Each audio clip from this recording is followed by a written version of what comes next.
کہ آپ اس خزانے کو بہتر بنانے کی کوشش کر رہی ہیں جو قوم کا سب سے بڑا خزانہ. اگر کہا جائے کہ قوم میں سب سے بڑا خزانہ کیا ہے کسی بھی قوم کا, تو جواب آئے گا اس قوم کا خزانہ بچے ہیں. کوئی کہے بھی نہیں اس کا اوقاف خزانہ ہے, اس کی مسجد خزانہ ہے, اس کا امام بارگاہ خزانہ ہے. نہیں, کسی بھی قوم کا سب سے بڑا سرمایہ اور سب سے بڑا خزانہ خود اس قوم کے بچے ہیں.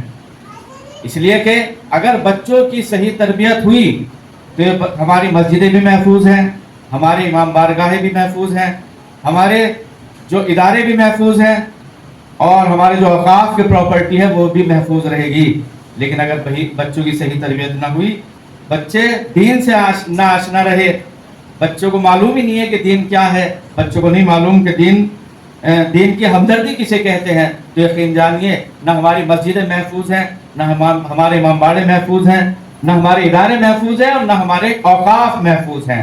یہ تمام چیزیں اگر محفوظ ہیں تو صرف اس وجہ سے کہ بچے دیندار نکلے, اور یہ کام ماشاءاللہ سے معلمین آپ حضرات اس کو انجام دے رہی ہیں. بہرحال مجھے بہت زیادہ اس سلسلے میں کچھ نہیں کہنا, لیکن کچھ چیزیں جو ہیں معلمین کو بہت زیادہ اس کے اوپر توجہ رکھنی چاہیے. معلمین کا کام یہ نہیں ہوتا کہ صرف وہ کلاس میں آئے اور بچوں کو پڑھا کے چلا جائے. نہیں, معلمین کے دو کام ہے, اہم کام ہے دونوں. کسی کو نہیں یہ نہیں کہہ سکتے کہ ایک کام ہے اور ایک زیادہ ہے. ایک تو یہ ہے کہ بچوں کو پڑھانا, اور دوسرا پڑھانے کے ساتھ ساتھ بچوں کو شوق دلانا کہ وہ اپنے دل سے کلاس میں آئے, اپنے دل سے مدرسے میں آئے, مکتب میں آئے. آج کل ہم دیکھتے یہ ہیں, یہاں تو بہرحال یہاں کا مجھے زیادہ معلومات نہیں ہے, لیکن ہمارے یہاں ایسے ہی ہے کہ یا تو ماں باپ کے ڈانٹ سے, ان کی مار سے, ان کے خوف سے بچے مدرسے میں آتے ہیں, یا کوئی اور وجہ ہوتی ہے. بہرحال شوق سے نہیں آتے. لیکن سب سے پہلا جو معلم کا کام ہے وہ ہے شوق پیدا کرنا. بچوں کے اندر شوق پیدا ہوگا, پڑھنے کا جذبہ پیدا ہوگا, تو وہ خود بخود آئیں گے. انہیں ماننے کی ضرورت نہیں ہے, انہیں ڈانٹنے کی ضرورت نہیں ہے. تو پڑھانے کے ساتھ ساتھ شوق پیدا کرنا. اور جو معلم, ایک اچھا معلم کب ہوتا, اس کے لیے ضروری ہے کہ ایک اچھا معلم نرم مزاج ہو. اگر کوئی معلم سخت مزاج ہوگا تو وہ معلم ہی نہیں کر سکتا, بچوں کو نہیں پڑھا سکتا. بات میں مثلا غصہ کرتا ہو, جھنجھلاتا ہو, بچوں کو ڈانٹتا ہو اور جواب نہ دیتا ہو سوال کا, تو یہ تمام چیزیں ایسی ہیں کہ جو تعلیم کی راہ میں رکاوٹ ہے. مثلا بچے نے سوال کیا اور جواب میں اٹھا کے معلم نے اسے ڈانٹ دیا, تو جس بچے نے ابھی سوال کیا تھا اب یہ کبھی بھی سوال نہیں کرے گا. کہ ہم نے اسے ڈانٹ تو دیا, لیکن یقین جانیے کہ اس بچے کے ہم نے اس کے ذہن میں جو سوالات آتے ہیں اور جو جستجو کو حص اس کے اندر موجود تھی, اس کو ہم نے دفن کر دیا. لہذا نرم مزاجی, بچوں کے سوالوں کا جواب دینا, اور اپنی روش کو بدلتے رہنا.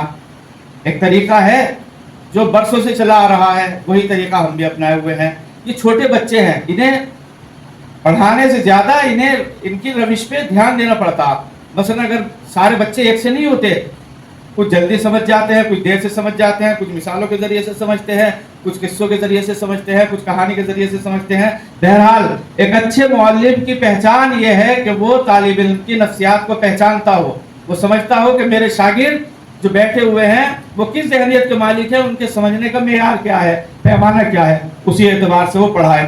مثلا یہ کافی نہیں ہے کہ ہم نے پڑھا دیا اور پڑھانے کے بعد چلے گئے, بچہ سمجھ رہا نہیں سمجھ رہا, کتنا سمجھا, اس سے سروکار نہ ہو. ایسا نہیں ہونا چاہیے. تو جو ہم پڑھا رہے ہیں وہ بچہ سمجھ بھی رہا ہے یا نہیں سمجھ رہا, یہ ایک معلم کو اس چیز کا خیال رکھنا ہے. اپنے مثلا دروس میں مثالوں کا سہارا لینا. خود قرآن نے جو مثالوں کا سہارا لیا ہے, قرآن میں موجود ہے, مثالیں موجود ہے, ائمہ علیہ السلام کی زندگی میں مثالیں موجود ہے. کسی حقیقت کو پہچانوانے کے لیے آپ مثال سے فائدہ اٹھاتے تھے. قرآن نے مثال کے ذریعے سے پہچانوائے بہت سی حقیقتوں کو. جیسے میں نے ایک مثال بھی دی تھی کسی مدرسے میں جا کر, کہ خود قرآن میں مثال موجود ہے. ایک ہے غیبت کی برائی کو ظاہر کرنے کے لیے قرآن کے کیا لفظ استعمال کیا, مردہ بھائی کا گوشت کھانا. ایسا ہی ہے جیسے اپنے مردہ بھائی کا گوشت کھایا جائے. تو یہاں غیبت کی برائی کو ظاہر کرنے کے لیے پروردگار نے مثال کا سہارا لیا. وہ سہارا یہ دیا کہ تم اگر غیبت کرو گے تو ایسا ہی ہے جیسے تم نے اپنے مردہ بھائی کا گوشت کھایا.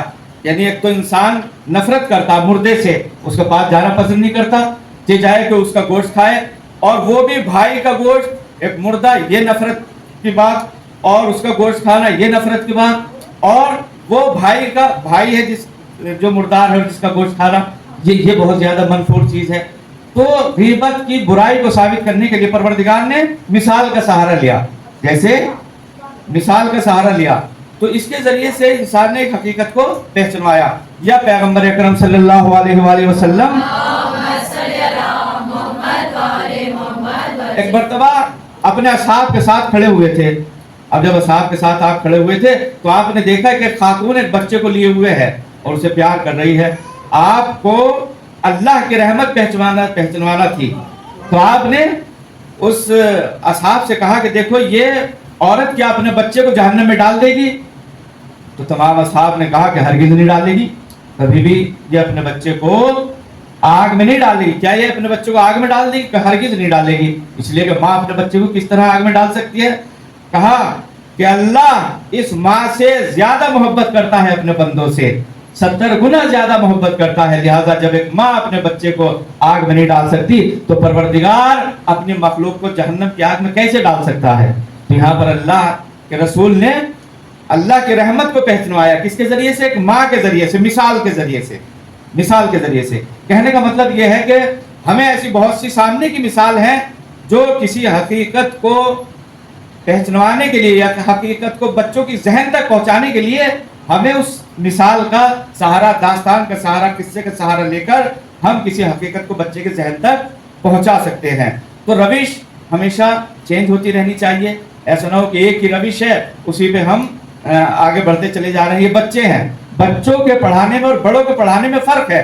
بچوں کو لیکچر، بڑوں کو جو ہے صرف لیکچر دینا کافی ہوتا، ہم کھڑے ہوئے کتاب لے کے پڑھانا شروع کر دیا، بڑے ہیں سمجھ میں آ گیا. لیکن بچوں کے ساتھ ایسا نہیں ہوتا، بلکہ بچوں کے ساتھ کبھی کبھی بچہ بھی بننا پڑتا ہے، کبھی چٹکلے چھوڑنے پڑتے ہیں، کبھی کبھی جو ہے داستان اور قصے سنانے پڑتے ہیں. تب جا کے بچہ جو ہے وہ متوجہ ہوتا ہے اور حقیقت کو سمجھ پاتا ہے.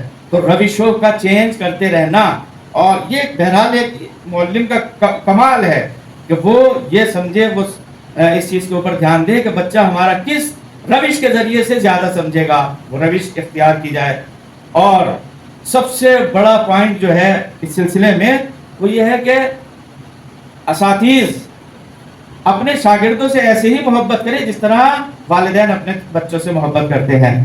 اس لیے کہ بغیر محبت کیے ہوئے بچوں سے بچہ پڑھ نہیں سکتا. اگر ہماری بچوں سے محبت ہے تو ہماری بات بھی مانے گا، ہمارا احترام بھی کرے گا، ہماری ڈانٹ بھی سنے گا، اور ہمارے اگر ہم نے مارا ہے اس کو بھی وہ برداشت کرے گا اگر ہم بچے سے واقعی محبت کرتے ہیں. لیکن اگر بچے سے محبت نہیں ہے، صرف ایسے ہی ہم پڑھا رہے ہیں، تو کہیں نہ کہیں اس پڑھائی میں کامیاب نہیں ہو سکتا بچہ. اور ایک بات میں نے کہی کہ بچوں کی نفسیات کو سمجھنا. اصل کچھ بچے ہوتے ہیں کہ جو کلاس میں کمزور ہیں، ہم انہیں کمزور سمجھ رہے ہیں لیکن حقیقت میں کمزور نہیں ہوتے. تو ایک معلم کو یہ سمجھنا چاہیے تمام بچوں میں جو بچے کمزور ہیں وہ بچے کمزور کیوں ہیں؟ آیا کوئی ان کی گھریلو پریشانی ہے یا کوئی اور وجہ ہے؟ اس چیز کی طرف دھیان دینا یہ ضروری ہے. کبھی کبھی ایسا ضروری نہیں ہے کہ جو بچہ پڑھائی میں کمزور ہے وہ ذہنی طور پہ بھی کمزور ہو، ضروری نہیں ہے، بلکہ ممکن ہے کہ کسی اور وجوہات کی وجہ سے بچہ جو ہے ہمیں کمزور دکھ رہا ہے ذہنی اعتبار سے. تو اس سلسلے میں ایک واقعہ ہے، بظاہر امریکہ کا واقعہ. ایک بچہ کلاس میں رہتا ہے، اس کلاس کا مدیر جو پڑھاتا ہے وہ کہیں چلا جاتا ہے، اس کی جگہ پر ایک دوسرا، یعنی چند روز کے لیے جب وہ ایک استاد گیا تو اس استاد کی جگہ پہ اس نے اپنی جگہ پہ دوسرے معلم کو اور دوسرے مدرس کو رکھ دیا کہ جب تک میں آؤں آپ یہ کلاس پڑھائیے. اب اس نے ایک سوال کیا بچوں سے، تو تمام ایک بچے سے سوال کیا کہ ذرا کھڑے ہو اس سوال کا جواب دو. جب اس نے جواب نہیں دیا تو جیسے ہی وہ کھڑا ہوا تمام بچے ہنسنے لگے. اب جیسے ہی ہنسنا شروع کیا تو استاد تیز تھا بہت زیادہ، وہ اس نے دیکھا اور دیکھنے کے بعد وہ اس وقت تو خاموش رہا. لیکن جب سارے بچے چلے گئے تو اس نے اس بچے کو روکا، اپنے پاس بلایا، اور بلانے کے بعد اس سے کہا کہ آج میں تمہیں ایک سوال دے رہا ہوں اور اس کا جواب بھی بتا رہا ہوں، سوال یہ ہے اور اس کا جواب یہ ہے، اسے اچھی طرح سے یاد کر کے آنا، اور کل میں تم سے جب سارے بچوں سے میں سوال کروں گا اور پوچھوں گا کہ اس کا سوال کس کو معلوم ہے، تو تم فوراً ہاتھ اٹھانا اور اس کا جواب دے دینا۔ لہٰذا اگلے دن ایسا ہی ہوا، استاد نے وہی سوال معلوم کیا بچوں سے کہ کون جانتا ہے اس کا جواب، اس بچے نے ہاتھ اٹھایا کہ میں جانتا ہوں، اور بچے نے جواب دے دیا۔ اب وہ جو تمام بچے وہاں بیٹھے ہوئے تھے وہ تمام کے تمام جو ہے وہ خاموش ہکا بکا کہ آج اس نے سوال کا جواب کیسے دے دیا۔ اگلے روز پھر اس دن جو ہے اس نے کلاس کے آخر میں پھر وہ سوال دیا، ایک سوال، اور اگلے روز پھر اسی طریقے سے سوال بچوں سے چاہا جواب، اس بچے نے ہاتھ اٹھایا اور جواب دے دیا۔ 3-4 دن تک اسی طرح کی تکرار ہوتی رہی۔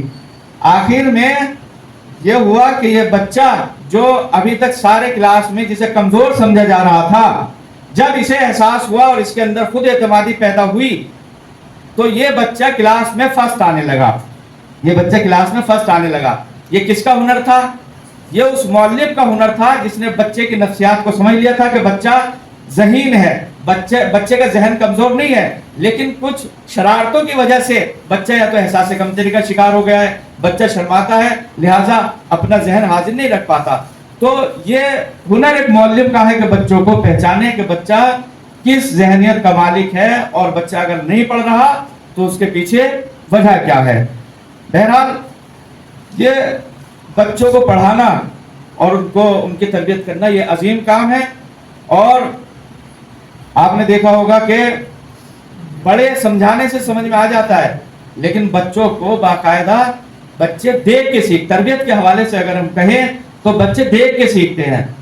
بچے پڑھ کے یا کوئی تقریر کرتے اس سے نہیں سیکھتے، بچے دیکھ کے سیکھتے ہیں۔ جیسا ہمیں دیکھیں گے ویسا ہی بچے جو ہے سیکھیں گے، اور معلم جو ہے شاگردوں کے لیے نمونہ عمل ہوتا، اس کے صفات، اس کے اطوار، اس کی خصلتیں اپنے شاگردوں میں اندر منتقل ہونے لگتی ہیں۔ لہٰذا جیسا ہم چاہتے ہیں کہ بچے اگر اچھے تربیت کے مالک ہو تو پہلے ہمیں خود اچھا بننا پڑے گا، ہمارے اندر خود اچھے صفات پیدا کرنے پڑیں گے، تب جا کے بچے کے اندر وہ صفات منتقل ہوں گے۔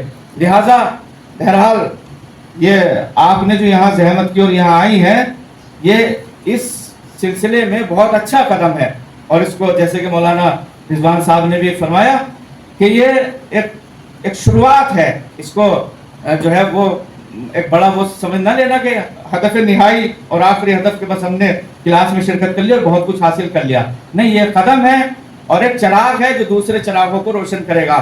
یہ کلاسیں جو ابھی تک ہوئی ہیں یہ آپ کے ذہنوں کو جگانے کے لیے، آپ کے اندر شوق پیدا کرنے کے لیے، آپ کو ایک دوسرے سے رابطے کے لیے یہ کلاسیں بہت مفید ثابت ہوں گی۔ اور ظاہر سی بات ہے کہ کوئی انسان یہ نہیں کہہ سکتا کہ میں نے عام طور سے یہ ہوتا ہے نا کہ بچوں کو ہم پڑھا رہے ہیں، ہمیں زیادہ علم کی ضرورت نہیں ہے، جتنا علم ہمیں آتا ہے اتنے علم میں ہم بچوں کو پڑھا سکتا ہے۔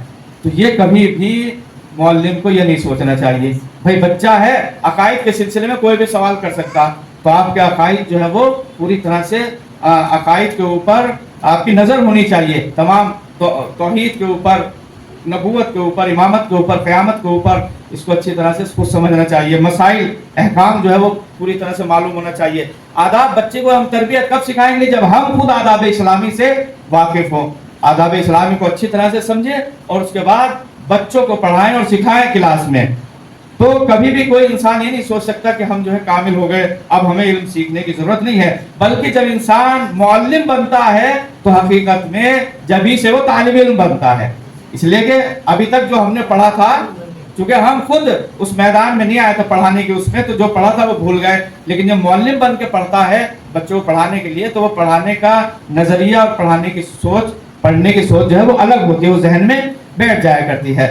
بہرحال آپ لوگ تشریف لائیں، یہ بہت آپ کا جو ہے کہوں گا میں بہت بہت شکریہ، اور یہ کچھ کتابیں آپ لوگ کو ہدیے کے طور پہ دی جائیں گی کہ اصول عقائد ہے، یہ میں اس لیے کہہ رہا ہوں کہ کتابیں آپ کو دی جا رہی ہیں، اسے پڑھیے اور بعد میں بھی اگر ضرورت پڑی تو انشاءاللہ یہ مہیا کی جائے گی۔ اصول عقائد یہ 40 سبقوں میں ہے، 40 دروس ہیں اس کے، اور اس میں توحید، نبوت، امامت، قیامت سب پہ بہت ہی بہترین طریقے سے بحث کی گئی ہے. عصمت کیا ہے، نبوت عامہ، نبوت خاصہ، امامت عامہ، امامت خاصہ، اور آخری امام کے سلسلے میں غیبت صغریٰ، غیبت کبریٰ، یہ سب مفاہیم ذہن میں رکھیے اور اس کو انشاءاللہ پڑھیے، یہ بڑی مفید رہے گی. اور یہ ہے احکام زندگی. احکام زندگی دوسری کتاب یہ ہے. یہ 11-12 فصلوں کے اوپر مشتمل ہے اور اس میں احکام ہے. احکام کے علاوہ عبادات جتنی بھی ہیں تمام چیزیں اس میں، اور اس کے علاوہ اخلاقیات کے اوپر بھی اس میں بحثیں آئی ہیں. تو یہ بہت اچھی کتاب ہے. انسان اگر اسے پڑھ لے تو آداب اسلامی سے اچھی طرح سے واقف ہو جائے گا. احکام اور آداب اسلامی یہ بہت اچھی کتاب ہے. اور ایک چیز جو ہمارا دفتر کافی دنوں سے کام کر رہا تھا، یہ سب لوگ جانتے ہیں، مولانا منور صاحب بھی جانتے ہیں اور دوسرے علماء بھی، یہ کتاب ہے راہ سعادت دینیات. یہ بالکل جیسے تنظیم کی دینیات ہے ویسے ہی ہے یہ. اس میں 3 چیزوں کو، اس میں ایک کتاب میں 3 حصے ہیں، ایک عقائد، احکام اور اخلاق. یہ بہت ہی خوبصورت ڈیزائن جو آج کل جو اس میں پڑھائی جاتی ہے اسکولوں میں، جس طرح سے کتابیں ہوتی ہیں انگلش میڈیم کی، بالکل اسی طرز پہ یہ، اور اس کی مشق اور ایکسرسائز بہت ہی بہترین ہے. تو انشاءاللہ یہ 7 جلدیں ہیں، ابھی اس کی 2 جلدیں رہ گئی ہیں چھپنے سے، انشاءاللہ بہت جلدی چھپ جائیں گے. اس میں 3 جو ہے وہ قاعدے ہیں، یعنی دینیات ہی ہیں لیکن قاعدے جو چھوٹے بچوں کے لیے ہیں. اس میں تصویر سے زیادہ استفادہ کیا گیا اور متن کم ہے. 1 2 3 یہ 3 قاعدے ہیں اور یہ 3 کتابیں ہیں. یہ 3 کتابیں یہ بہت ہی بہترین اس پہ لکھی گئی ہے طرز کے اوپر. کافی سال سے اس کے اوپر کام ہو رہا ہے. اور اس میں ایک چیز جو بہت اچھی ہے وہ یہ ہے کہ ہر سبق سے پہلے مثلا معلم کے لیے ہدایات دی گئی ہیں. احکام کا جو وہ شروع ہوگا حصہ تو اس سے پہلے معلم کے لیے ہدایات دی گئی ہیں وہ کس طرح سے اس کتاب کو پڑھائے. عقائد کے سلسلے میں عقائد شروع ہونے سے پہلے معلم کے لیے ہدایات ہے. اسی طرح اخلاق کے شروع ہونے سے پہلے معلم کے لیے ہدایات ہے. تو انشاءاللہ یہ کتابیں آپ کو دی جائیں گی اور اس کو پڑھیے گا. اور انشاءاللہ مجھے امید ہے کہ آئندہ بھی اگر اس طرح کی کلاسیں رکھی جائیں تو مجھے امید ہے کہ آپ لوگ اس میں شرکت کریں گے. اور میں بہت بہت شکر گزار ہوں تمام اساتذہ کا. مولانا رضوان حیدر صاحب نے اس ذمہ داری کو قبول کیا اور تدریس کے فرائض انہوں نے انجام دیے. اور مولانا باسط صاحب کو کہاں اس وقت ان کو ہونا چاہیے تھا لیکن شاید کسی کام میں مصروف ہو. بہرحال یہ میں دل سے کہہ رہا ہوں، یہ اگر آپ کو یہاں جمع کرنا اور یہ تمام درس و تدریس کا سلسلہ اگر ممکن ہوا تو یہ باسط صاحب کی وجہ سے ہوا ہے. وہ ہمیشہ ہمارے ساتھ رہے. جب بھی فون کیا انہوں نے فوراً فون اٹھایا. اور بلکہ ابھی جو 2-4 دن پہلے ماشاءاللہ خدا نے ایک بیٹا دیا ہے، خدا سلامت رکھے. اس موقع پر بھی اگر ہم نے انشاءاللہ اس موقع پر بھی اگر ہم نے فون کیا ہے تو وہ اٹھایا اور باقاعدہ انہوں نے پورے طرح سے برنامے کو، پروگرام کو اپنے نظر میں رکھا اور ہمارے لیے بہت مشکلیں آسان کر دی. اسی طریقے سے مولانا منور صاحب جب کبھی ضرورت پڑی بہت اپنے مفید مشوروں سے نوازا اور ہمارے ہمیشہ ساتھ رہے. اور دوسرے افراد جنہوں نے ساتھ دیا ہے اور مفید مشورے سے نوازا. اور سب سے بڑی حقدار آپ لوگ ہیں کہ آپ لوگ دور سے آئے اپنا قیمتی وقت نکال کر. یقیناً مشکل ہوتا گھروں سے 2-2.5-3 گھنٹے نکال کر یہاں آنا اور جانا، اس لیے کہ گھر کے خود اتنے کام ہوتے ہیں تو اس میں سے ٹائم نکال کر آنا. لیکن یاد رکھیے کہ آپ کے لیے انشاءاللہ بہت مفید رہے گا. اور پھر میری آپ سے یہ گزارش ہے کہ آئندہ اگر اس طرح کے کوئی پروگرام منعقد ہو، ضروری نہیں ہے کہ وہ ہمارے اس میں ہو یا باسط صاحب ہی نے جمع کیا ہو. مولانا رضوان حیدر صاحب ہیں جو ایک عرصے سے تدریس کا سلسلہ اور تربیت کا سلسلہ انجام دے رہے ہیں. خود ماشاءاللہ سے ایک مدرسے کے مدیر ہیں. مولانا منور صاحب بھی اسی طریقے سے ایک مدرسے کو سنبھال رکھا ہے. تو جہاں بھی آپ کو موقع ملے سیکھنے میں، کبھی بھی آپ کو مشکل ہوتی ہے، پریشانی ہوتی ہے، لیکن ٹائم نکالیے اور سیکھیے. اس لیے کہ پیغمبر اکرم صلی اللہ علیہ وآلہ وسلم اس کائنات میں آپ سے بڑھ کے تو کسی کے پاس علم نہیں ہے، آپ سے بڑھ کے کسی کے پاس علم نہیں. لیکن جب آپ دعا مانگتے ہیں تو کیا کہتے ہیں؟ رب زدنی علما، مجھے پروردگار میرے علم میں اضافہ فرما. تو اسی طریقے سے آپ بھی دعا کیجئے اور کوشش کیجئے کہ جہاں بھی اس طرح کے پروگرام ہو اس میں جائیں. اس لیے کہ آپ کے تعلیم اور آپ کا جو ہے علم حاصل کرنا یہ بچوں سے وابستہ ہے اور قوم سے وابستہ ہے. اگر